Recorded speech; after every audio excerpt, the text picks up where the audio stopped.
In several discourses, the Buddha reminds us that his teaching is only a device helping us to liberate ourselves. It's not, his teaching is not the absolute truth in order to worship, to fight, and to die for. He said that his teaching is like a raft helping you to the other shore. And we should not think that the raft is the shore itself. After you arrive, you don't need the raft anymore. And you should know that the raft is not the shore. You should not worship the raft. You have to make use of the raft.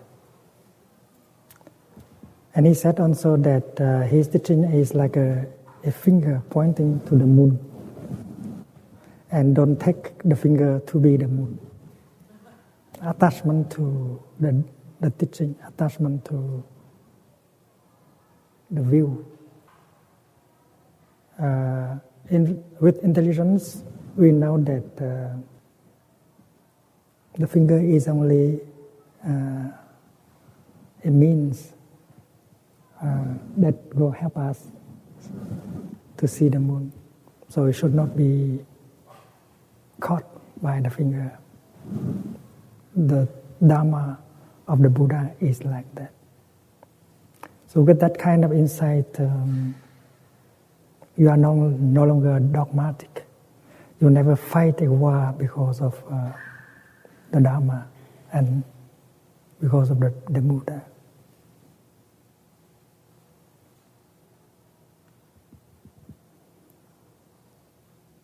So the three doors of liberation are that kind of finger that we should make use of. That kind of raft that we should use in order to cross to the other shore, and not a philosophy, not a notion that we have to hold like this all our life.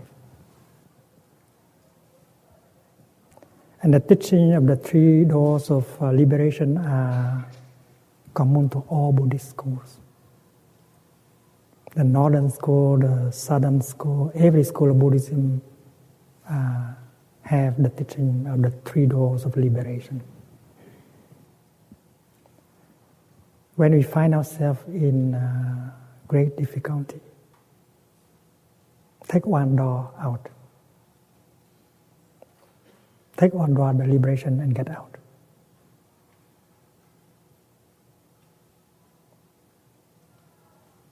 But an understanding of the door is not enough. The practice is to have real insight. It's like the teaching of impermanence. You can all accept impermanence as a characteristic of everything. Things are impermanent. The flower is impermanent. It's a changing. And in 10 days, it becomes a piece of rubbish. And this body is impermanent. One day, it will disintegrate. Everything is impermanent. And that is easy to understand. And our intellect has no difficulties in accepting that. But the idea of impermanence, the notion of impermanence, does not help us really if we don't have the insight about impermanence. We know and we accept impermanence as a truth, but we still behave as if things are permanent. We think that we are going to last forever, and our loved one is going to last forever. And that is why we still continue to walk up and down, trampling on the feelings of our beloved one. We don't do anything we can today in order to make him or her happy. We wait. And it may be too late to realize that. I have seen people who cry, who throw themselves to the ground because their beloved one just died. The grief is so big, so deep. And when I look deeply, I see that the suffering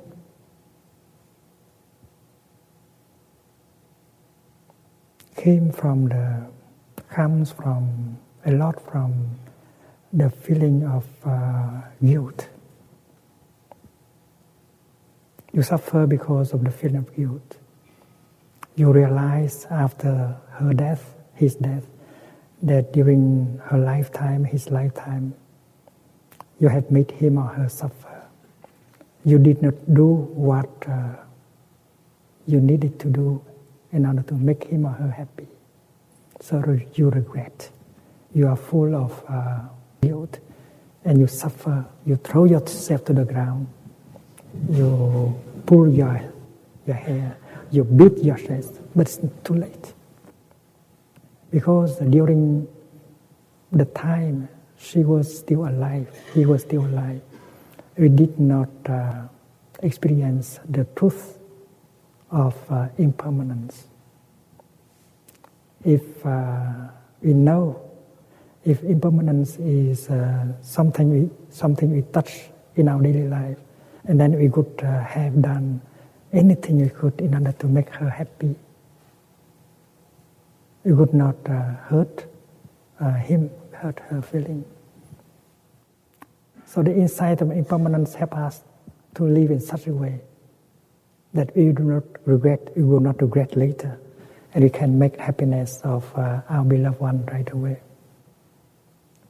Suppose you are angry at her, at your beloved one, and you want to say something to punish her. Or you may even want to hit her. You suffer, and you are going to make the other person suffer. And if you can touch the truth of impermanence, you behave differently. Close your eyes and visualize your beloved one and you 300 years from now. What will you become? What your beloved one will become? You need only 1, 2, or 3 seconds in order to see, to touch the nature of impermanence in you and in her. And after you open your eyes, the only thing you want to do is to take her into your arms and to breathe deeply. Breathing in, I know that my beloved one is still alive. Breathing out, I am so happy. So the notion of impermanence enough is not helpful. It is the insight of impermanence that can make you behave wisely so that you will not create suffering to you and to your beloved one. And that is why impermanence should not be a notion, should not be a philosophy. It should be a concentration, a samadhi, that you live concentrated, that during the daytime you touch things, you get in touch with things, and you are able to see their nature of impermanence. And impermanence is not something negative. If things are impermanent, are not impermanent, life would not be possible. If things are not impermanent, your little girl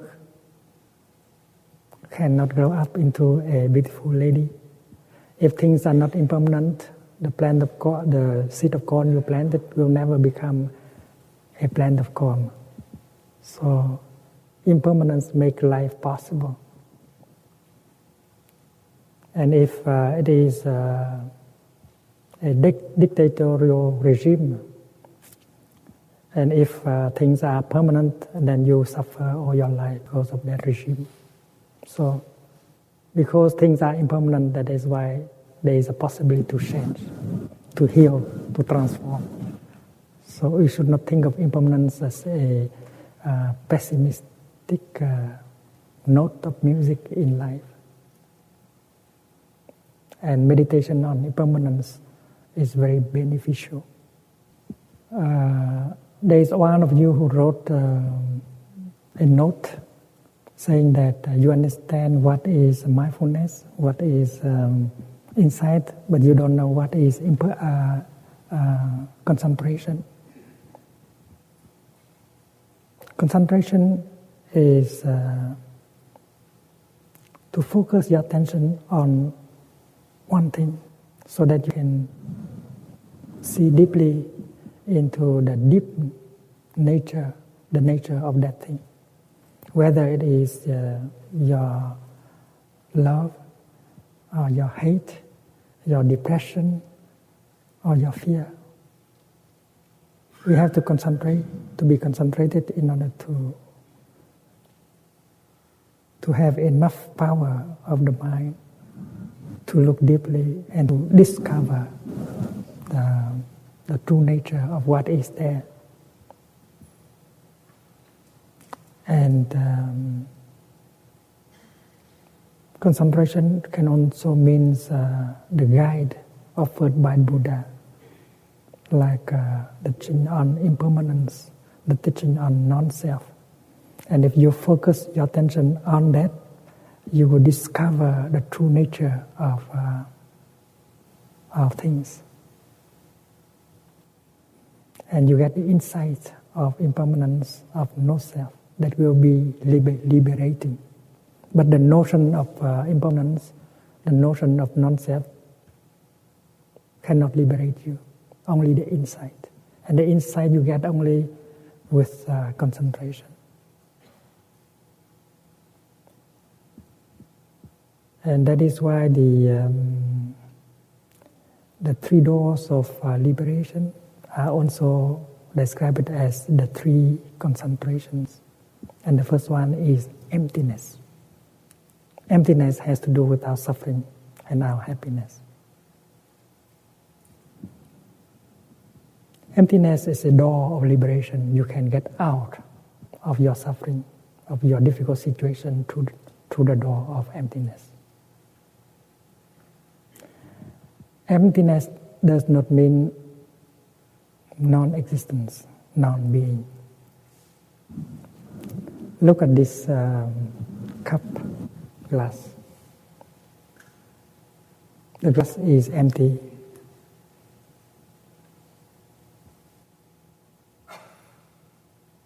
Or the glass may be full. If I pour tea to this level, it will be full of tea. Now it is not full of tea, but it is full of air. So empty means empty of something. This glass is empty of tea, yes, but it's not empty of air, full of air. So the intelligent question is to ask, empty of what? The Bodhisattva Avalokiteshvara, while moving in the deep course of perfect understanding, discover that everything is empty.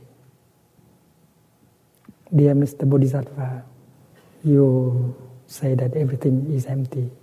I'd like to ask you, empty of what? Look into this flower. You see that this flower is full of everything. There's a cloud in the flower. We know that when we touch the flower, we touch also the cloud within. We know very well that without clouds, there will be no rain and flower cannot grow. If we remove the element cloud from the flower will collapse. When we touch the flower, you see the sunshine. It's wonderful to touch the sun without burning your finger. But if the sunshine is not there, no vegetation can grow. So looking deeply, you see the cloud. the sun in it. You see the rain, you see the earth, you see the minerals, you see the gardener, you see everything in it. Time, space, consciousness, everything. So the flower is truly full of the cosmos. And why the Bodhisattva Avalokita said the flower is empty? Please explain, Bodhisattva. In fact, we are like a flower. We are full of everything in the cosmos. We have a lot of clouds inside. Every time I drink my tea, I am bringing more cloud into myself. Drinking mindfully can help me see that I'm drinking my tea, I'm drinking my cloud.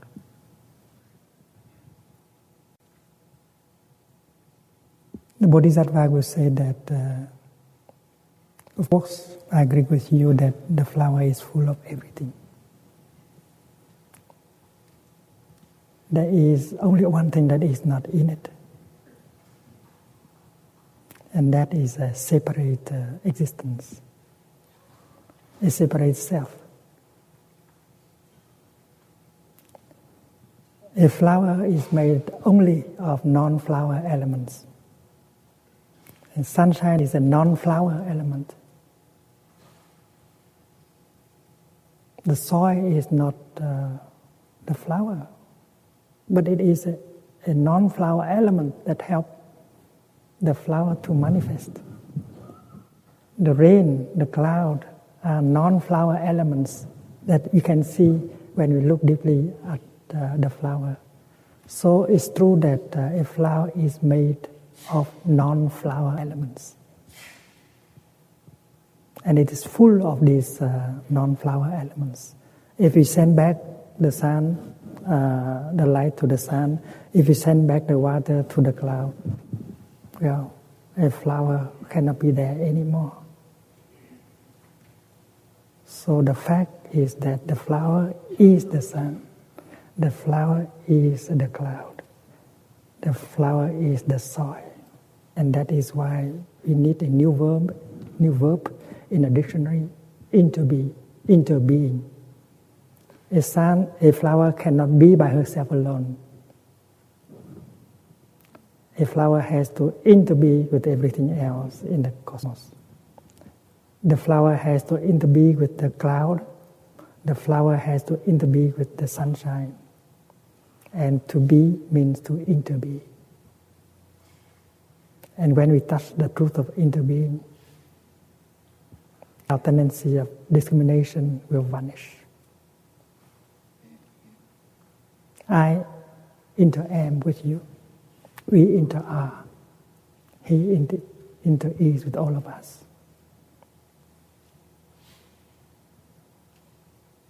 So the flower is full of everything except one thing, a separate self, a separate existence. And that is the teaching of the Buddha, the teaching of no self.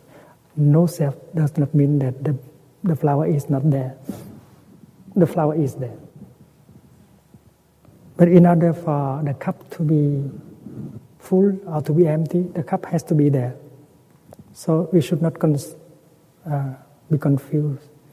We should not think that emptiness is non-existence.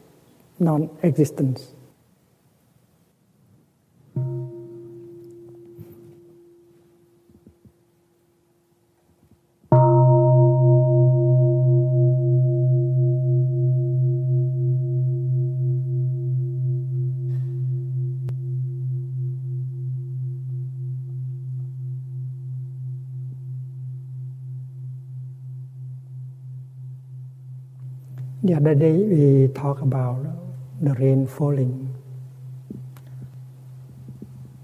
and we saw that if it were not falling, it's not the rain at all.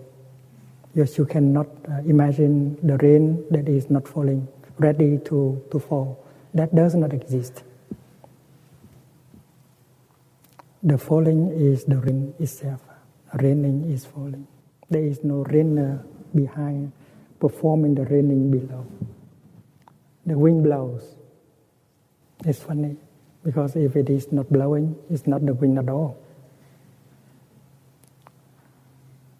So the wind is enough. You don't need to say the wind blows. When you observe a colony of insects, you see the individual insects, hundreds of them, and they behave truly as an organism. There's a harmony. We have the feeling that there is harmony, there is unity.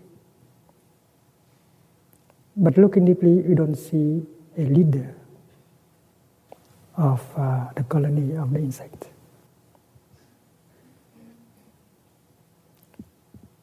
We feel like there is a self, a commander-in-chief, but there's nothing like that in the colony of insect. And neuroscientists in our time, when they look at the brain, they see exactly the same thing. There are neurons communicating with each other. They come together, they synchronize, and suddenly you have the feeling, you have the thinking, you have the perception. There is no neuron that plays the role of the king, the queen, or the president. And all the cells in our body operate the same.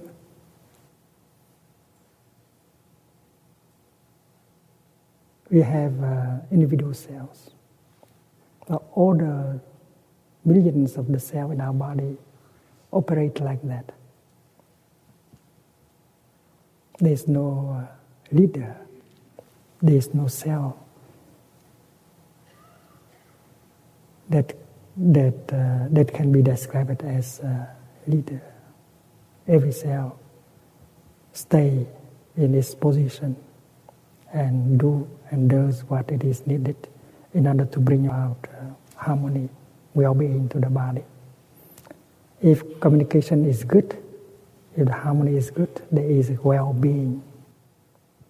If the communication is poor, and then there will be ill-being in the body. And scientists of our time have discovered the truth of no self. Intellectually, we should transform that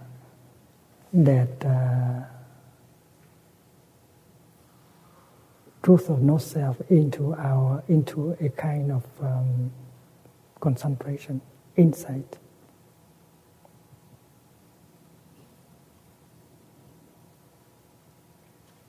And being empty, first of all, means empty of a separate existence, of a separate self.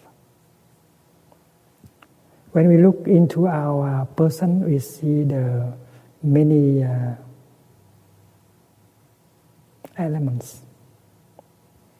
Our form, our feelings, our perceptions, our mental formations, and our consciousness, they are operating together and they interact.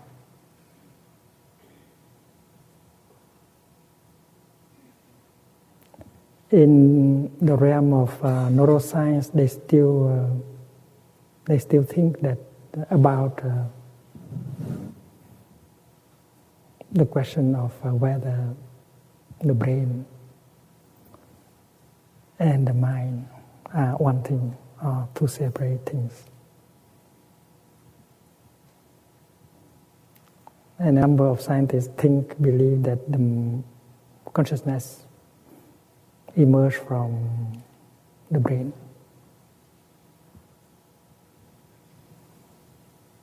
In the light of interbeing, in the light of emptiness. Everything relies on everything else in order to manifest. Everything relies on everything else in order to manifest.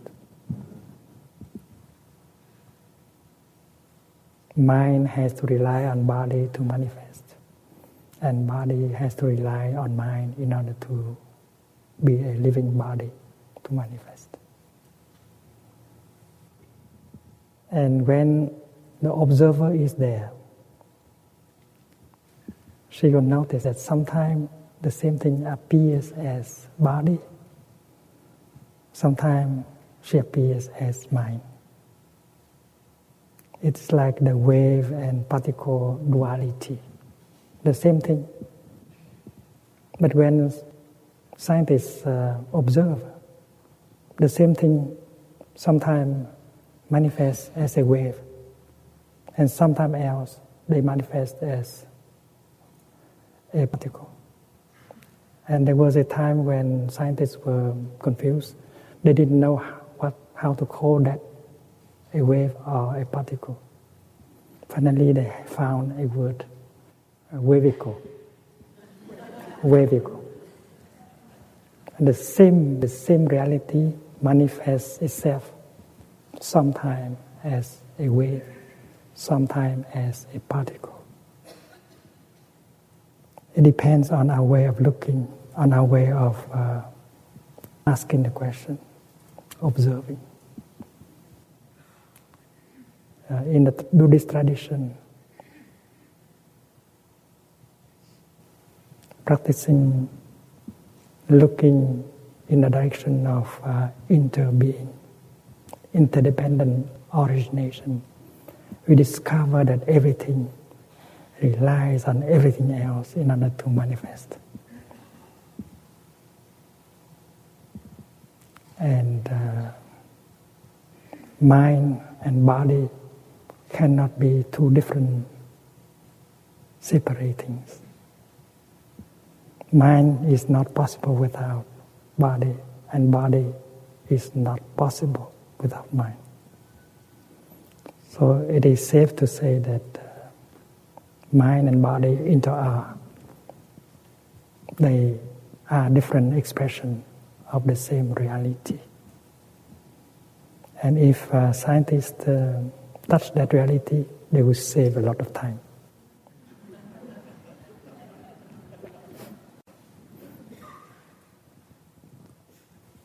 Sunyata is the Sanskrit word, means emptiness. When the father look at his son, her daughter, his son, his daughter, deeply, you will see that his son is his continuation, and he is in his son, and his son is in him. When the son looks into himself, he can see that he carries his father in him. And when he looks at his father, he can see himself in the father.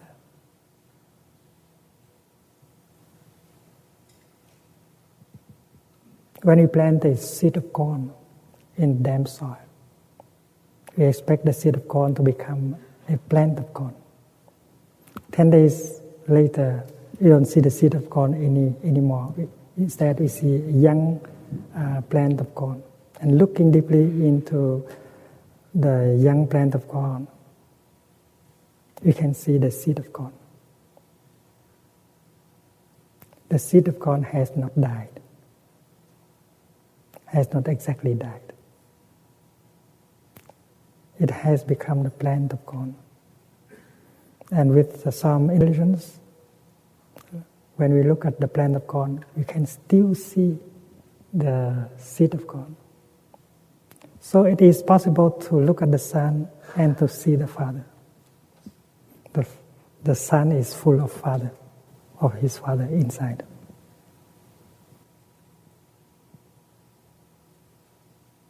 And there are young people who get mad at their father and who can make very funny statements. I don't want to have anything to do with him. How is it possible? You are the continuation of your father. You are your father. How can you take your father out of you? So there is no alternative. Make peace with your father within, and then you make peace with your father outside. And that is why interbeing, emptiness, is a door of salvation, of liberation. When you look deeply, you see that you are your father. You are the continuation of your father. And you may realize what your father has not been able to do. You can transform what your father has not been able to transform. And you do it for your father and your ancestors. That way, you touch the truth of interbeing. You touch the truth of no self. You touch the truth of emptiness. Emptiness is, first of all, the emptiness, the non-existence of a separate entity. The teaching on sunyata, emptiness, is very deep. And when we touch truly the truth of emptiness, it transcends all fear, all discrimination, all suffering. If we can manage so that we be less busy in our daily life, we have time in order to practice deeply, in order to touch the truth of emptiness.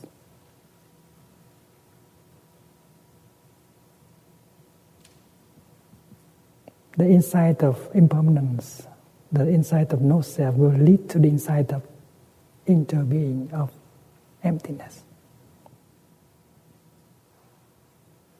And the utmost kind of suffering, grief, can be transformed with the insight of emptiness.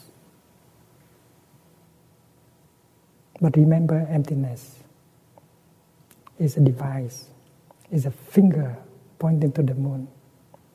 It is an instrument that you can work with in order to get the insight, and not something you should worship as a doctrine, a dogma, something that you have to kill or die for. Suppose I strike a match. What I want is a flame. But in order to get the flame, I have to make use of the match. So the teaching of emptiness, the teaching of impermanence, is like the match. It can help me bring the insight of impermanence and of interbeing. I should not consider this match as the fire, the flame.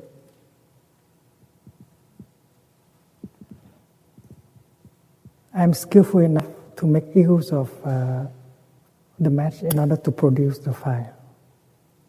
The fire is what I need for my liberation, for my well-being.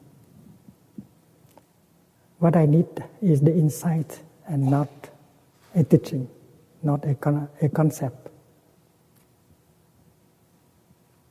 And once I make good use of the teaching, I produce the insight. And as the flame of insight manifests, she will consume us. She will remove the notion.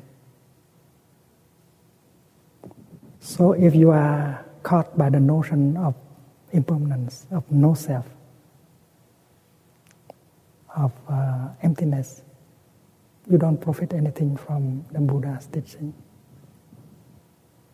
You have to skillfully make use of that teaching in order to produce the insight. It is the insight that can liberate, that can get you out of the suffering, and not the notion, even the notion of emptiness, the notion of impermanence, the notion of no self. A true Buddhist can never be dogmatic. A true Buddhist can never be fanatical, because she remembers that the Dharma is only the raft helping us to cross to the other shore, the finger pointing to the moon, and not the absolute truth to fight, to kill and to die for. Tolerance, non-attachment to views, the essential teaching of the Buddha, non-attachment to view, even the view of impermanence, even the view of no self, even the view of emptiness.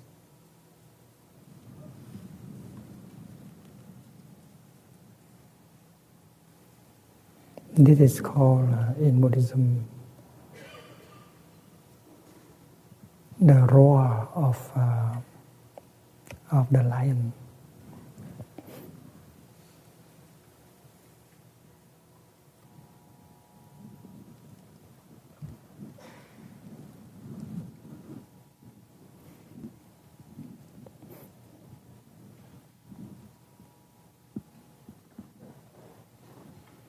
Emptiness.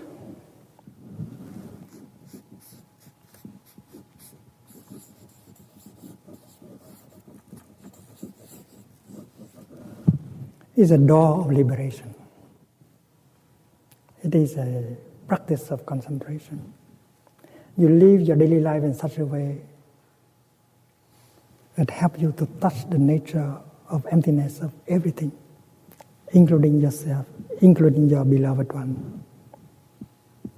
When you touch the flower, you touch deeply the nature of emptiness, the nature of interbeing.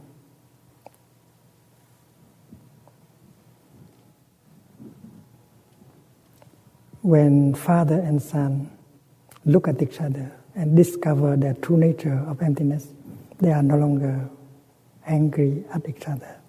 They see themselves as interbeing. Non-discrimination becomes possible, and peace, joy, harmony become possible. So if the father is angry at his son, if the mother is angry at her daughter, emptiness may be the door by which they can get out. Emptiness of a separate self. You into are. The suffering of the other person is your own suffering. The happiness of the other person is your own happiness.